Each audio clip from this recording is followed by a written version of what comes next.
Paul, this is my cousin AJ Strahorn. AJ, we're gonna talk. I want to start with the Lance Armstrong situation, and I'll get into a little bit, and then from there, I want to pan out and just, if you're open to it, I would love to talk to you a little bit about your own personal journey, if you're open to that, and I want to say for the audience that's listening, AJ reached out to me a few days ago and, said in so many words, if you're interested in having the voice of a trans man who was a college athlete come on the show, holler at me. So I didn't spring this on AJ, but I did think it was timely when I saw the Lance Armstrong stuff. This topic it pops up in the sports. If there's like a sports sort of ledger, I think it reaches the sports ledger maybe once every 2 or 3 months. You know what I mean? I'm sure it's a conversation that's being had all the time, but it hits the official sports landscape PTI ledger once every 3 months. And I would say that when it does come up, my ears prick up because I'm trying to listen and watch for a point of view that resonates with me and makes sense to me and helps me understand. I imagine there's a larger conversation here that most people are not privy to that's happening all the time, and I'm not part of it. But here's where I want to start. So Lance Armstrong, he posts this video, and as a part of the video, he says, as a part of the post, he says, are we not able to have these conversations, or, is someone going to get canceled every time this thing comes up because they say blah, blah, blah, whatever. AJ, first and foremost, what do you think and what do you feel when you see the way that this conversation is had nationally around or even worldwide around trans athletes in sports? I mean, I think people are looking for too much of an easy, cut and dry blanket solution. It's not that simple of a situation. I think that when it comes to compromise, people want to leave happy. Both sides want to leave happy. But the definition of a compromise is that nobody walks away happy. The point is that you had to give something up to reach some sort of compromise, to reach some sort of conclusion. So to me, that seems to be the biggest fault that I keep seeing, is that everyone wants it to be so all this way or all that way. Everything's got to be all left or all right, all yes or all no. And this is just too complex of a situation, I think, to try to apply a solution like that. And that's why nothing's working. And AJ, a part of why I wanted you to join us for this conversation is because you were a D1 women's athlete. You were a Division I soccer player. Where did you play soccer, AJ? I played at Cleveland State University. At Cleveland State University. So I guess I should ask you one of the questions that is the question in all of this. Did you ever compete against a trans woman in college? And did you find, and if you did or didn't, would you find it when you were there in college as a women's college athlete, would you have found it unfair for another team to have a trans woman on their squad? I think this is probably also one of the differences. I think when it comes to team sports, I played basketball in high school, I played soccer ever since I was a little kid. So I think on a team sport, yes, you can kind of have a quote unquote ringer, but at the end of the day, it requires the team. So to just have one player like that, to some degree, would it give the other team an advantage? Yes. But if there's 11 of us on the field, that one person is going to have to be such a phenom to beat all 11 people. So, and I think also for me growing up, I played against boys. That was how we got better. So playing soccer as a kid, I played co-ed up until I was in maybe 6th grade. In high school, when we played basketball, I was playing basketball with females who were better than all the females. So they had to play against boys. So to me, that's all part of the competitive edge. Like that's all part of the competitive nature to it. I can't say that I would have been at the time completely overjoyed about it because I was still figuring a lot of things out within myself. But I think ultimately, as a competitor, like literally, unless that one person was superwoman and she is outrunning 11 people on the field, I mean, to me, it can always happen. You can always have that one player that's just they built different. Right. And I think, first of all, already I would say it's helpful to just talk to a human being instead of to watch internet dialogue, because I would say already you have offered more nuance in your point of view on this topic than anything that I see when I read, like, just scrolling through tweets, because it does often feel like there is no gray in all of this. It's either you're for fairness of college athletes, or you're a bigot if you think this thing, Yep. this thing. So first of all, I just want to thank you for saying that. Now, you said you were still figuring out some things within yourself. And, AJ, of course, like, this is a live medium for a small audience of people. It's a recorded medium. So by all means, like, you're my family. If I step on any question here that you don't want to talk about, we just wave it off and we go on to the next thing. But I've never had this conversation with you. And Right. I'm curious about, like, let me just set the stage a little bit. You and Rachel, your sister, Yeah. you all were, when I first met you, you're my, like, adorable little baby girl cousins. You know what I mean? Yep. And every 2 years I see you all in Bolivar, Tennessee, which is like, y'all think y'all know what the country is. Like, no, this is like the country Nah, country. it's country, Yeah. country. Like, this is not the rap country. This is not like that other shit. Like, this is like around the corner from where our slave ancestors lived. Yeah. So, and like worked. And then, and then every other 2 years I would see you in a different city, because that's how we do the family reunion. Sometimes we'd be in Ohio, California, DC, wherever. And I watched you grow up as an athlete. Like, you were always an athlete, and I watched you. At some point it was like, oh wow, like, little Lindsay is my height now, and I can see she's an athlete, But at some point in the last few years, and I don't know exactly when, but I want you to give me the chronology. Like, you made your official transition, and I'm curious, when did you know that was something that you were going to do, or what, or was it something you always felt your whole life? Oh man. I mean, I think it's one of those things where I probably did always feel it my whole life, but definitely didn't have like the words or the understanding to put to what that feeling was. I mean, even just like you mentioned, like our family from the country, Southern Baptist country, like transition, like what? That would like to put a word to that didn't even like occur to me until I got older, got to college, kind of got to see the world and branch out a little bit. So once I went from undergrad and I was getting ready to start medical school, things kind of started to get a little confusing for me. I felt like I was about to be in a very professional setting. Once you get into that type of setting, the rules and the etiquette starts to get really important. How you dress matters, how people address you matters. And so now I'm being addressed in ways and on a constant basis.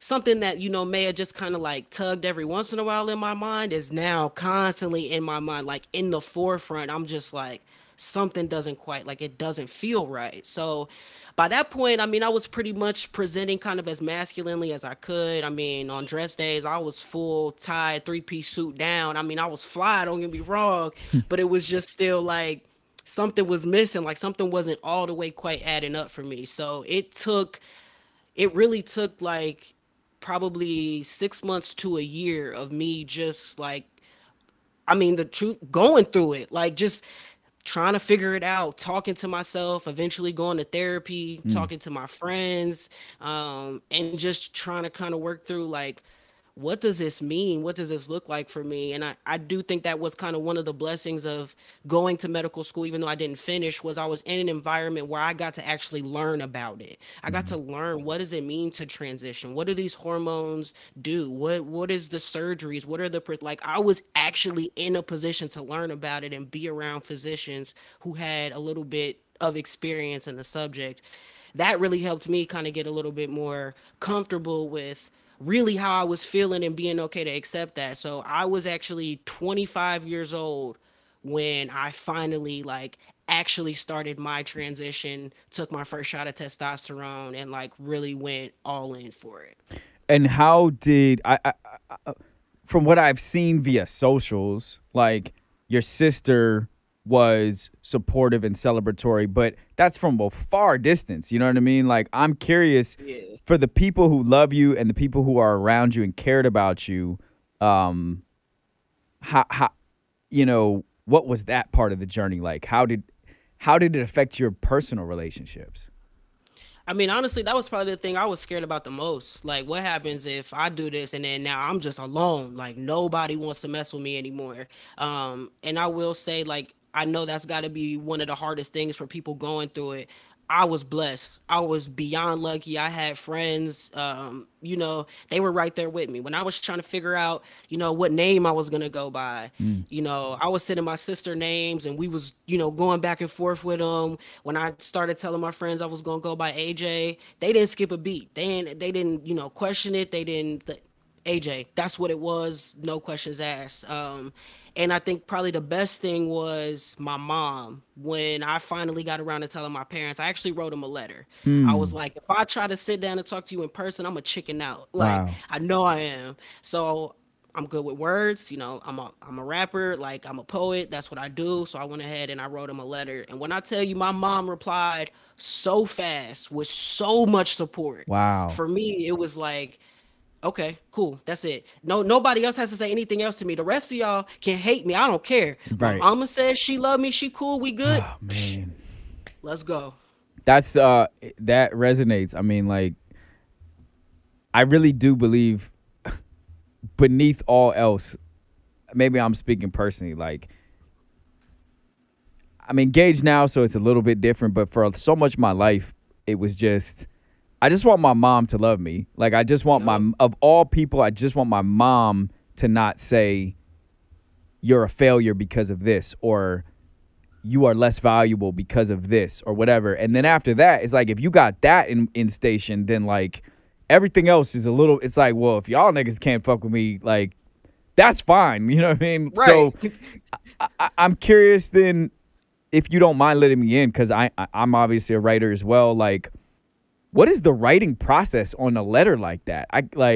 How long did it take? Did you look at anything else as inspiration? Were you able to read somebody else's letter to know how you even, like, how did you go about that?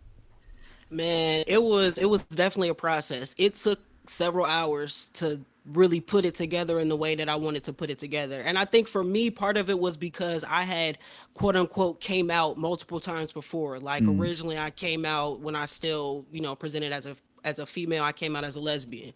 Then I came out as a stud, so a masculine lesbian. So when mm-hmm. all of these things happened, the one thing that my parents kind of felt was like, they're like, we don't have an issue with you being who you are. They were like, it's just for us, it feels fast because you've sat with it for months or weeks or however, but you haven't told us anything. So it looks like you went from one day this way to another day you did a whole 180.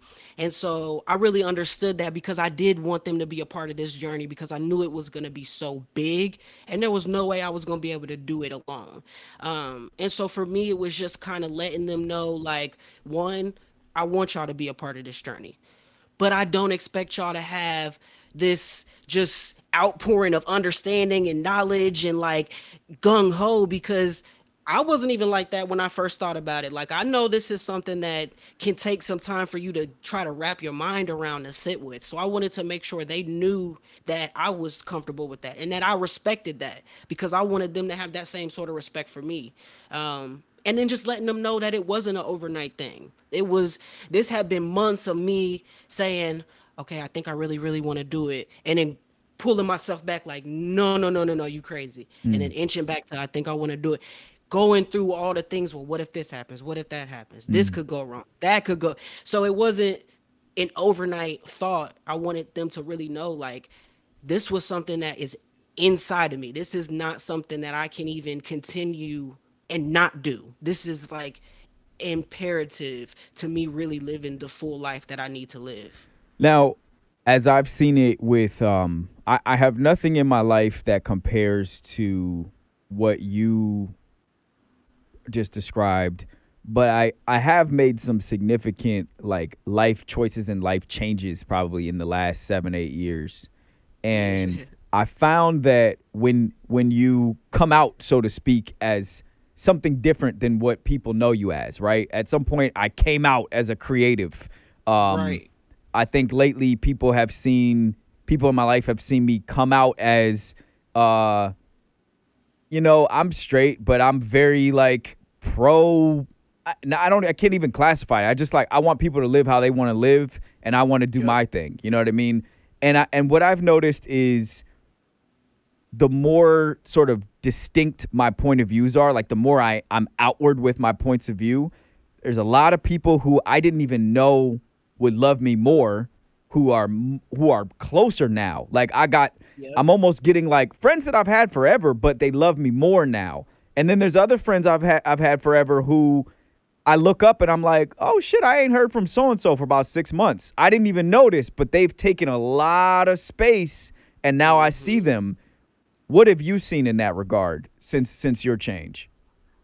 I mean, I think for me, the people that showed up during the time when I was really struggling to figure out, you know, who I was and what I was trying to do, those are the people that have continued to really stick with me. I think those people that were kind of on maybe more like the fringe, outside looking in, it's been easier for those people to fall apart, to kind of fall off. And it's even not even necessarily like, okay, we were tight, but like my high school was small. So I knew almost everybody in my class, and a lot of the classes kind of above and below me. So even just seeing stuff on social media where like maybe we used to like each other's posts a lot, but now I'm seeing some of the stuff you posting and Mm-hmm. I'm seeing what I'm posting, and I'm like, but you know me. So how you still post it, and then you just kind of like, all right, and you just let it, like, you just kind of let it fall back. So I think for me, that's more what I've seen more than anything. I think I've always kind of had a tight circle. So those people that have been tight with me have just really continued to stay tight with me. But kind of those other situations, it true colors eventually get shown, and it's not even always a conversation about seeing your true colors. It's just I peeped them, and now I just move accordingly. I'm going to say before I even continue, you are good on the mic. Like, I mean, I think you already knew that and you said it, but I think everybody thinks that they're good on the mic. I think everybody thinks they're good at this, and you're like really clear, and you also are like concise. You hit the point, you say what you're saying, and then like you. Most people don't do that. Most people just ramble until you interrupt them, basically. So I just want to say that you're really good at this. Brian, who is a frequent caller on this show, he's brought up the concept. He's just brought up the identity lately, and not in the realm of gender identity specifically, but literally we've just been talking about Black Mirror and taking your consciousness and putting it in a different like. We've just been talking about Man, identity. Okay, yeah. now you've transitioned from what we regard as one gender to another gender in this that's how we look at it in this world. Right. um but your consciousness, like the same, I'm thinking the same person is in the shell, like the Yep. shell changes but the person is the same. Do you think of you got a new name, like you have a new gender, you have a new, there's new ways for us to address you, but are you the same person, or do you consider yourself a different person now? That's actually a really good question, because there are times where I feel like I wasn't born until that day I took my first shot of testosterone. Like there are times where I really do feel Mm, like there was there was a me that was before, and then the real me. It took like 25 years of prep, and then the real me like was finally born. So there are times where I feel that way. I think ultimately though, I'm the same person. I think I've just grown. I think the person that I was before was very kind of scared and caged and sheltered and saw the world only one way. I was presented with the vision of the world. It fit in a certain box, and that was the box that I was going to operate in. Once I allowed my mind to expand outside of that box, I think that's what makes it almost feel like, oh, I'm a new person. Mm. Like, because all of this stuff now becomes available. It becomes within my grasp, within my awareness, things that I didn't even imagine are possible. So I don't necessarily think that I really am a new person. I just think I've really started being able to grow into the person that I'm really meant to be. There is a common perception, and I'm not even saying it's unfounded, but it's a common perception that black families, especially, are averse to, I don't know, everything that's like everything that's different. You know, everything that Yeah. is that feels kind of like the new world order in a way. You know, I think Yeah. uh, we are progressive in our race politics, but conservative in our gender politics is one way that many people would put it.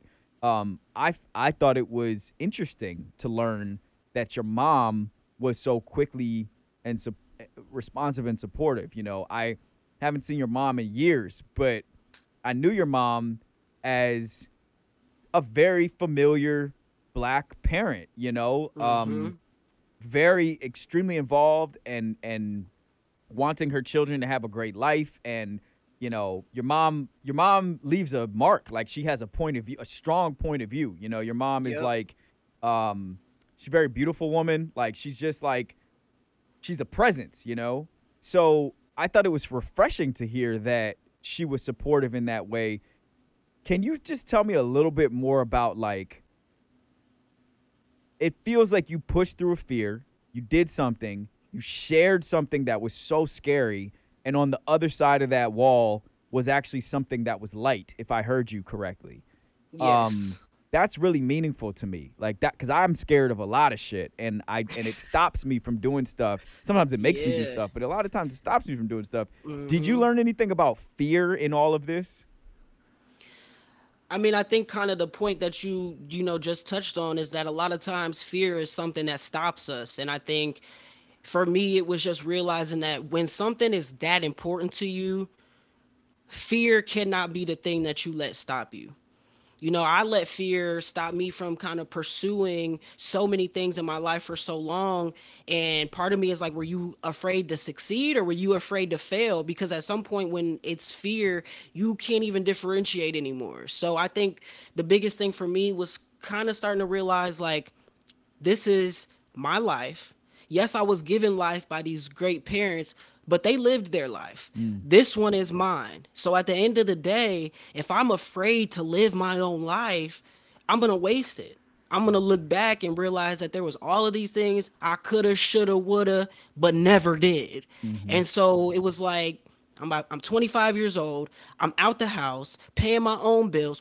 What am I afraid of? Like, Mm-hmm. what am I scared of? These are the people that love me the most, that gave me life. At the end of the day, yes, you want these people to be the same ones that love you and support you no matter what, but I'm here regardless. And I got to make the most out of this life that I was given. So I think that finally kind of got me to take the push of just being like, it is my life. If I spend it living in fear, I'm going to look back and realize that I missed out on a whole lot of things that I really wanted to do. And I was tired of, living that way. I'm like, I want to live and be me. How can I ask you to love me and support me, but I'm not even really being me? Mm. So I had to just go ahead and swallow that fear. I fully expected my mom not to reply to me for like 2, 3 weeks. Like I just knew she was gonna need to go pray about it, talk about it, sit on it, and repeat the process a couple times. So I mean, hearing back from her so quickly really was just like it kind of took me over the top. It almost made me feel invincible. Like that's what happens when you do just live for those things that mean the most to you and you don't let fear control the trajectory of your life. Yeah, that's special. I was having a conversation with someone else that I care about a lot, and the conversation was about whether or not they were going to share, you know, their sexual identity with a family member. And the question that it left me with, a family member who's very old, and who Mm-hmm. they could choose not to share it with. You know what I mean? They could let that Oh person yeah. pass away without ever knowing. And that's, frankly, that's a decision that I feel lucky to not have to make. But there's other versions of that same decision, I guess, that I have to make with myself around how much of yourself do you share with the people you love versus what do you keep Yeah. to yourself. And the thing that keeps coming back to me is what you just said, which is, if somebody loves me, and I've been facing this, in a lot of different ways over the last few years, which is, if somebody loves me for a lie that I've been telling them about myself that's not actually true, like, not only do they not love me, they don't even know me. Not, they don't Mm-hmm. even fucking know me. So, Exactly. and that's a very lonely place to live your life, where it's like the only person that knows you is who you lay your head at night to go to sleep with, which is yourself. Like, that is, I have felt that way before. I have lived like that before, and I did feel so lonely. So Mm-hmm. I think it's very, not only just brave, but like just smart, just wise, of you to have pushed through that fear. And we don't talk all the time, but like, me and Shannon talk about you sometimes, and like, we just, you, like I said, you were always our little adorable little baby cousin. Obviously, you're grown now, but like, we love you, and we support you, man. So, that's how we feel. And Rachel, our other cousin Rachel as well. We all in this little part of the family, y'all over there, but we see Right. you. Right. I want to ask you a couple quick questions just about your artistry, before we get Yeah. out of here. And before I even do that, can you just tell people where they can find you? Oh yeah, I'm everywhere. J Buddha, so that's J, the letter J, space Buddha, Budah. That's my name on Instagram, J underscore Buddha. I'm on Apple Music, Spotify, Amazon Music. I got a YouTube page, so anywhere where you download music, you can find me. Amazing. So I got a couple quick questions, that are hip hop related. What artists do you look up to? Like, what artists inspire your writing? Your like, just the whole thing. Who do you? They don't have to be your favorites, but just who are some that come to mind that inspire you? uh J. Cole for sure. I mean, the whole entire Dreamville camp. Like, Mm, that's just, to me, when people start talking about camps and squads and the hip, if you don't mention Dreamville, then you not really in hip hop to me. Because in terms of versatility, in terms of skills, in terms of production, all of it, like, to me, that's just another level. But Cole specifically, like, that's, I like, you can't say nothing to me about J. Cole. Like, at the end of the day, like, that's just how I feel about it. So definitely J. Cole, Dreamville, Big Sean. I feel like Big Sean is super underrated, but he's super talented. Um, who else? Joyner Lucas, Corday. I think I heard you mention something about him. yeah, Corday we is he interviewed Corday yesterday. he is hard. I rock with Corday. Nice. Um, I think, yeah, those are probably like my main ones right now that I've really been rocking with. Got you. And my last question here is, well, actually, let me ask you, because I forget, AJ. How do you care if I ask you how old you are? You don't have to answer it, but how old are you, AJ? No, I'm 30. You're 30. Okay, yeah. So Yeah. you I asked that because, like, I didn't even start down this road until I was probably 27, 28. I'm 35 now. So I say that just to say, like, I see you. Oh, I knew what I was going to ask. I see your grind. Like, I see your hustle. I see your follow up. I see I see how you're thinking strategically. I see how you're moving. Where did you learn how to hustle from? Like, where did you learn how to put pieces together? That's a good question. I don't think anybody has ever asked me a question like that before.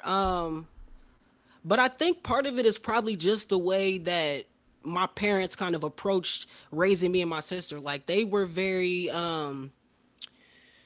they weren't the type of parents that if you asked something, they wanted to just give you the answer. Like if me and my sister asked a question, they wanted us to figure out how to go find the answer. Hmm. Like we would ask, it was always that like, how do you spell such and such? Look it up in the dictionary. How am I look it up if I don't know how to spell it? But the point was, you kind of got to think. Well, it kind of sound like this. So it maybe start with an A. So let me like, and then you kind of like learn the process of how to find out information. So I think that's part of it. And I think part of my parents, my dad having his own law firm, and owning real estate, he was very into the entrepreneurial, focus, and that was kind of like his dream for his life was being able to kind of be in control of his business. So he had us around that, and showing us how he was getting clients, or looking at properties or fixing up his properties, and kind of how his plans were working out. And then with my mom, kind of the same thing with Mary Kay, like when she really was pushing selling Mary Kay and getting her client base and building up her people, and having the makeup parties and everything to really try to grow her business. So I think I've been fortunate enough to kind of see two parents who in their own way have kind of worked and had to hustle for some of the things that they wanted to make happen, and then just kind of instilled in us that sort of critical thinking. Go find the answers. If you want something, I'm not gonna stop you. Go get it. All right, all right. We'll keep going. Of course, as always, like let us know how we can support the path. Please, we're sending love from our side to your side. So tell everybody we said what's up over there, and that this is AJ Strahorn. That's my cousin Jay Buddha on all platforms. Yeah. We will be right back after some music. AJ, thank you for coming on Nothing But Anarchy. Thank you for having me, cuz.